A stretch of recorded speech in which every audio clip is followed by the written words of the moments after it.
Good afternoon, it's Tuesday, December 1. I'm Giovanni Dennis with the Midday News. Special welcome if you're watching online at onespotmedia.com. There will be a strong response from the government to breaches such as possession of contraband in the island's prisons. That from Prime Minister Andrew Holness. Mr. Holness was reacting to two videos being circulated on social media recently in which some inmates can be seen smoking and drinking alcohol, including Hennessy and flashing stacks of cash. Correctional Officer Jamel Wesley was stabbed with a makeshift ice pick by an inmate at the St. Catherine Adult Correctional Facility on November 14. He later died. Mr. Holness says some individuals believe that once incarcerated, they can act with impunity. The Prime Minister says corrective measures are being implemented. Some of them feel that even when they are in prison, that they are free, according to some videos that I see circulating.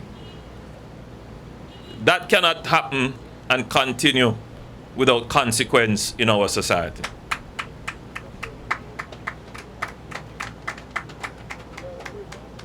So I happen to know that that incident and other such incidents will be dealt with seriously in the correctional services. He was speaking on Friday at the groundbreaking ceremony for a new police station in Mount Salem, St. James. Dozens of illegal weapons and cell phones were seized at the St. Catherine Adult Correctional Center during a raid on Friday. The raid came one day after the inmate implicated in the stabbing of Mr. Wesley was charged with his murder. The country has recorded one new COVID-19 related death, a 36-year-old female from Westmoreland. The death toll now stands at 258. The Health Ministry says one more death is being investigated.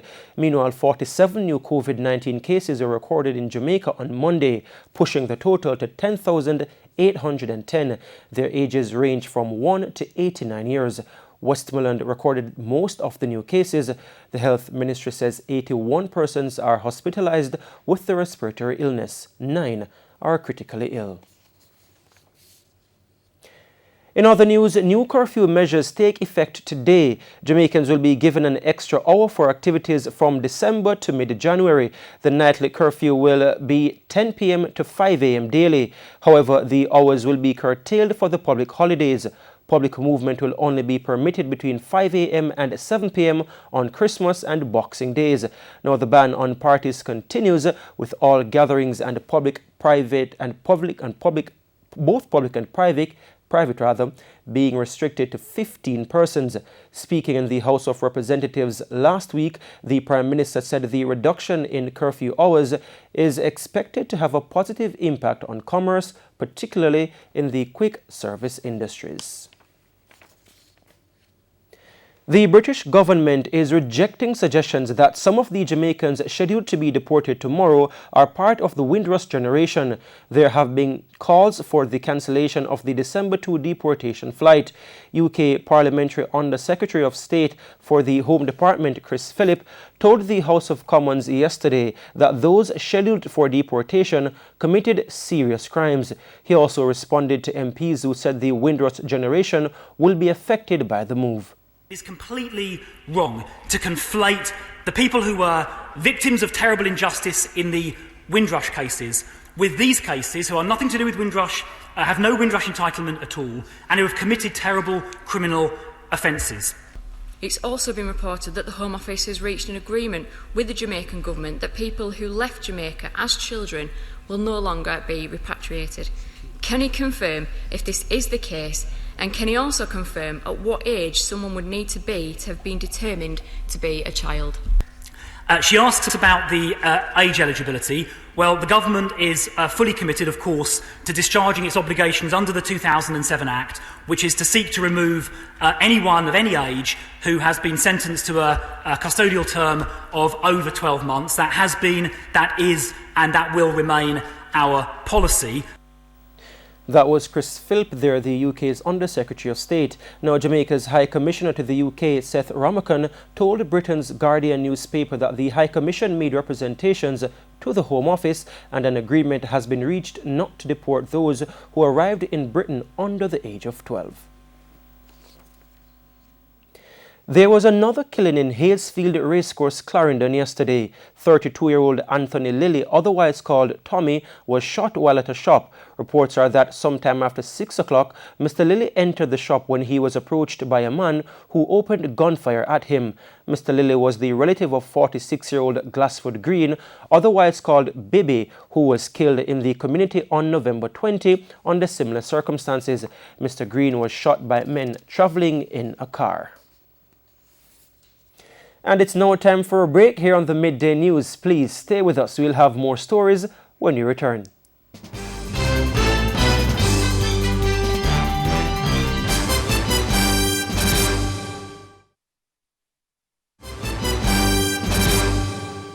Welcome back, and we're continuing the news.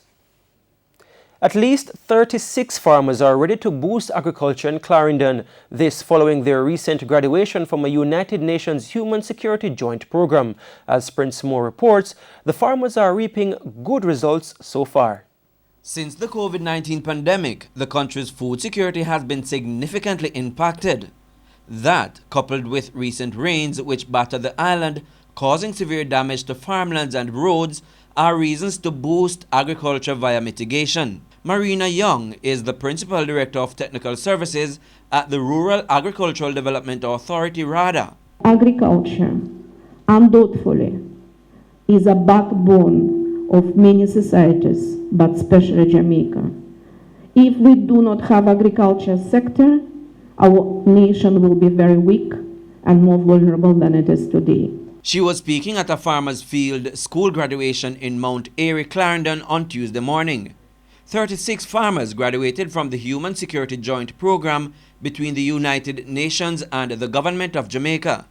The project, which is funded by the Food and Agriculture Organization FAO, contained a training component and an irrigation ecosystem analysis. 20 of the graduates benefited from small-scale rainwater harvesting shed and AC drip systems. This initiative welcome, we will endorse it, and it put us in a right frame and the right spot, because before we used to have less income, less earning income. For this project, since it comes on stream, we reap one pepper crop for over a year, gradually making at least even $10,000 per week. I mean the least for over a year. I'm doing that. And not the quarter acre system, but just a plot of it. So this system is working. We see this more success. Want to invest more in this as time goes by. If we are not producing, and that is what COVID has shown us, that food security is the key for any nation. So when the younger generation get themselves involved, then we know that the future is secured. Prince Moore, TVJ News. Westmoreland Western Member of Parliament Morland Wilson has announced plans to upgrade the Negril Craft Market. Following a tour of the facility yesterday, the MP revealed that the project will be financed by $15 million allocated by the central government. Mr. Wilson added that the project is set to be done in 2 phases, starting December 2. Immediately with the allocations that were given recently, and then we'll develop a more comprehensive plan to see what we can do to really enhance the craft vending market. At the moment, it does not represent Negril. It does not represent what we are as a people, and it definitely does not represent the tourist sector, which is flying high at the moment. Mr. Wilson said a comprehensive rehabilitation plan is also part of the blueprint. At least one vendor has lauded the initiative, adding that for years the market lacked the attention it deserved. Well, for several years now we have been here, and we have been promising time and time again. And I'm hoping that the day will come when we, the Negril Local Authentic Craft Association / Negril Craft Market, will have a market that we can be proud of. The National Water Commission, NWC, is warning motorists to brace for traffic restrictions and delays in this month in the Spanish Town area and in Kingston. Corporate Public Relations Manager Andrew Cannon says old pipes which have become defective will have to be replaced. Now, according to Mr. Cannon, the pipes are part of the Spanish Town Road Potable Water Transmission Main Project, which serves dozens of communities. He acknowledges that the Christmas period traditionally brings more traffic delays in the area, but explains that these works are unavoidable. The pipes are being laid in the extreme left lane. While we are laying pipes in that lane, every effort is being made to leave a minimum of one of the other lanes accessible. However, even this effort may cause some delays because of the extensive nature of the work. The works will replace aged pipelines along the Spanish Town Road corridor, as these have become susceptible to leaks, which negatively impact reliability in the surrounding communities. Once completed, there will be improved water supply in the communities along Spanish Town Road, going all the way to downtown Kingston. And there will be proper road reinstatement as well. Residents of Aloisis Valley, St. Thomas are calling for authorities to fix a long-standing issue plaguing the community: bad roads. Now, principal of the Aloisis Valley All-Age School, Doreen Duffus, says the condition of the road has made the school inaccessible. The school's chairperson, Pauline Hunter, has been totally inundated. There is nothing there. There is no way that vehicular traffic can access our school. The school's chairperson, Pauline Hunter, notes that it's important that the road is fixed, since the school is also an emergency shelter. There is an emergency shelter at the school. The road is impossible now, and it would be really bad for people to be in a shelter on a maroon. So I think that the relevant authorities should consider building a new bridge or widening the bridge so that vehicular traffic is possible. More students have received tablets for virtual learning, this time at the Belfield School in St. Mary. In addition to the tablets, the school also received 4 Wi-Fi access points for internet connection. The devices were donated by Caribbean Impact Alliance, an overseas-based company. Now, principal of the school, Michael Calvert, says the internet access will not only benefit his students, but also other students living near the school. When our students come back to us, then we'll be able to have an improved internet access. And of course, there are those students who are living close to the school who can actually come and access their online classes by using the school's Wi-Fi. Now, the tablets were distributed to 12 students. The tablets are coming from an organization that is called Caribbean Impact Alliance, which is based overseas. We would have reached out to them for assistance for our students who are having serious challenges with affordability of gadgets. And so they have decided to assist us. To news overseas now, U.S. President Donald Trump has not let up on his claim that the recent election was rigged in favor of the Democratic candidate Joe Biden. However, his attack has now turned to members of his own party. This after some GOP officials in Georgia rejected his unfounded claims of voter fraud as they recount the state's presidential election results. More from the CNN.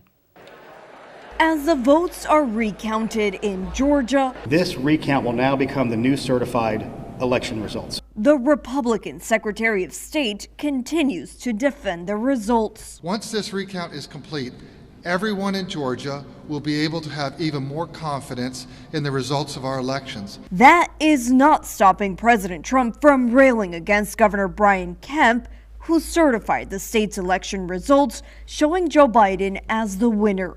And they had electoral officials making deals, like this character in Georgia who's a disaster, and the governor's done nothing. He's done absolutely nothing. I'm ashamed that I endorsed him. A spokesperson for Governor Kemp responding, saying Georgia law prohibits the governor from interfering in elections. But some Republicans are worried that the president's attacks could undermine the motivation of his supporters to participate in the Senate runoff races. There are those who are exploiting the emotions of many Trump supporters with fantastic claims, half-truths, misinformation, And frankly, they are misleading the president as well, apparently. Republicans need to win at least one of the 2 runoff elections to retain the majority in the Senate. War for the majority of the Senate comes down to Georgia this year. Georgia voters recognize that the capacity of this incoming administration to govern and to enact legislation to lead us out of this crisis depends upon victory here. News in sports now. Former Jamaican sprinter Donald Quarry says increasing the number of athletes who are members of the J3s must be a priority for the new administration. Now, Quarry lost in his quest to become president of local track and field's governing body on Saturday. More in this report. Reports suggest that less than 20% of the nation's athletes are voting members of local track and field's governing body. And though a few national representatives could be seen placing their votes at the weekend, Quarry says far more athletes need to be engaged. Most of our former athletes are not members of the J3s because they don't know how to become members. I became a member in 2004, long after I'd stopped running.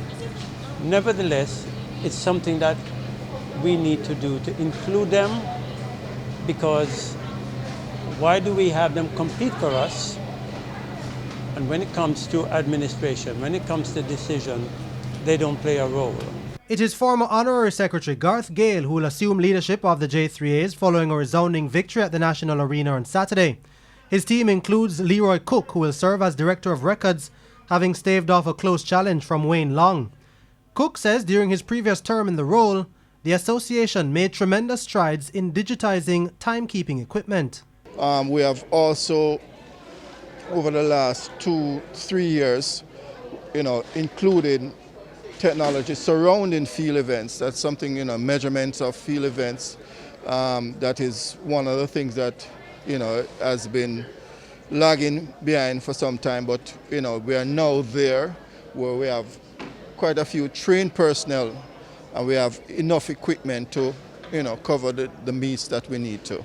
And Gale's new executive can be assured of support from the Jamaica Olympic Association, according to President Christopher Samuda. Sport must be placed high, and it must, of course, determine whatever decisions that we make. And therefore, this new executive that has come into being, we will give them support as an apex body. Track and field has a very distinguished record in the sporting annals of Jamaica, and we want to maintain that. And therefore, the GOA will, of course, support, as we have been doing over the years, the J3As. And we look for a new dispensation that a new executive now has been elected. And we will work tirelessly with them to ensure that we maintain that glory that the sport has brought us in the past. Gale will serve a 4-year term as president. And that's the Midday News. I'm Giovanni Dennis. Join us at 7 for Primetime News. On behalf of the news, sports and production teams, good afternoon.